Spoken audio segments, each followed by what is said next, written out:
मुझे लगता है कि महाराष्ट्र में महायुति को बहुत बड़ी सफलता मिली है और उसमें एकनाथ शिंदे, देवेंद्र फडणवीस और अजित पवार जी का योगदान तो ही है, लेकिन माननीय नरेंद्र मोदी साहब ने, अमित शाह साहब ने, जेपी नड्डा साहब ने बहुत सारी सभाएं ली और इसीलिए मतलब विकास के मुद्दे पर हम ये चुनाव लड़े थे, इसीलिए हमको बड़ी सफलता मिली है। लेकिन अभी डेडलॉक जो है अभी मतलब खड़ा हुआ है। एकनाथ शिंदे साहब को जब मैसेज गया कि बीजेपी के हाई कमांड ने देवेंद्र फडणवीस जी को मुख्यमंत्री बनाने का तय किया है, तो माननीय एकनाथ शिंदे साहब नाराज हो गए हैं, तो उनका नाराज होना हम समझ सकते हैं। लेकिन बीजेपी की इतनी सीटें आई, 132 सीटें बीजेपी की आई है और इसीलिए मुझे लगता है कि इसमें मार्ग निकालना चाहिए और देवेंद्र फडणवीस जी को मुख्यमंत्री बनाकर एक तो एकनाथ शिंदे साहब डिप्टी सीएम भी बन सकते हैं, या अगर उनको डिप्टी सीएम बनना उनके लिए थोड़ा ठीक नहीं होगा तो केंद्र में वो कैबिनेट मंत्री के रूप में मोदी साहब के मंत्रिमंडल में आ सकते हैं।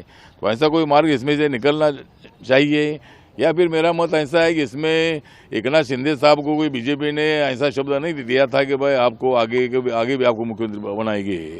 तो इसीलिए मुझे लगता है कि इसमें मार्ग निकालने के लिए तीनों नेताओं ने एक साथ बैठना चाहिए और माननीय नरेंद्र मोदी साहब, अमित शाह साहब इसमें थोड़ा इंटरफेयर करके इसमें से मार्ग निकालने की आवश्यकता है।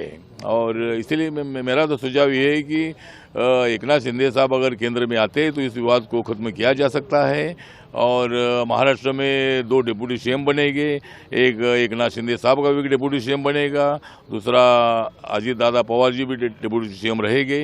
तो ऐसा कोई मार्ग इसमें से निकालना चाहिए, या फिर बीजेपी के हाई कमांड को इसके संबंध में निर्णय लेना है। अगर किसको मुख्यमंत्री बनाना है, बीजेपी की ज़्यादा सीट है इसीलिए लोगों को लगता है कि देवेंद्र फडणवीस जी मुख्यमंत्री बनेंगे, लेकिन आखिर में निर्णय क्या लेना है ये माननीय मोदी साहब और माननीय अमित शाह साहब तय कर सकते हैं।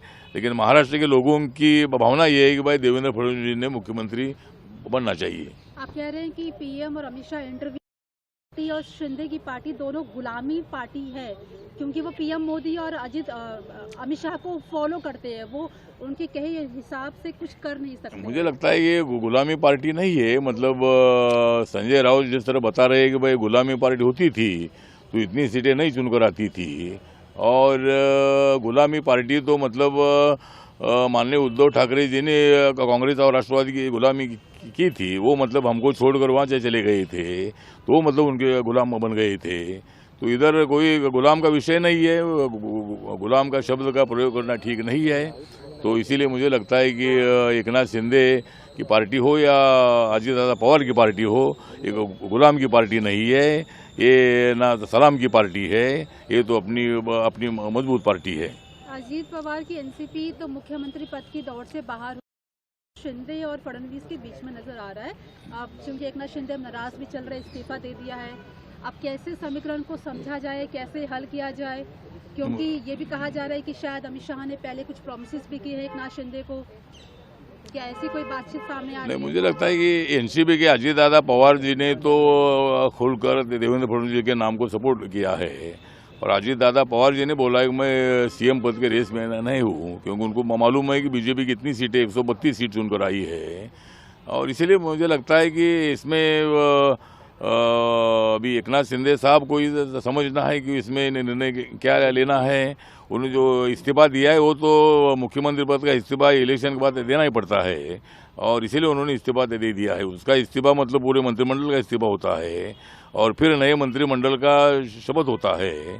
तो इसीलिए मतलब उन्होंने इस्तीफा दे दिया है, और 1-2 दिन में जो भी मतलब डेडलॉक है उसमें क्लियर हो जाएगा और 2 तारीख तक शपथ ग्रहण का प्रोग्राम हो सकता है। आपसे सवाल है कि आपने अजित पवार या एकनाथ शिंदे? नहीं, मैंने तो ऐसा डिस्कशन नहीं किया। अभी मैं मुंबई जाऊंगा तो मैं डिस्कशन करूंगा, लेकिन फिलहाल मैंने ऐसा डिस्कशन नहीं किया है।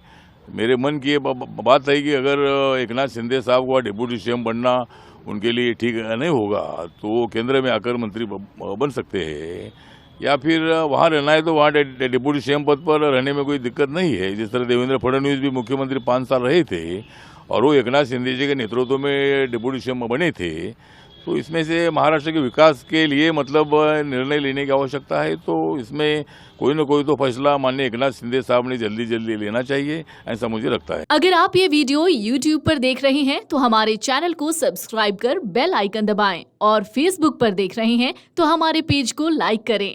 8 मिलियन प्लस सब्सक्राइबर, आपके इस भरोसे के लिए बहुत धन्यवाद।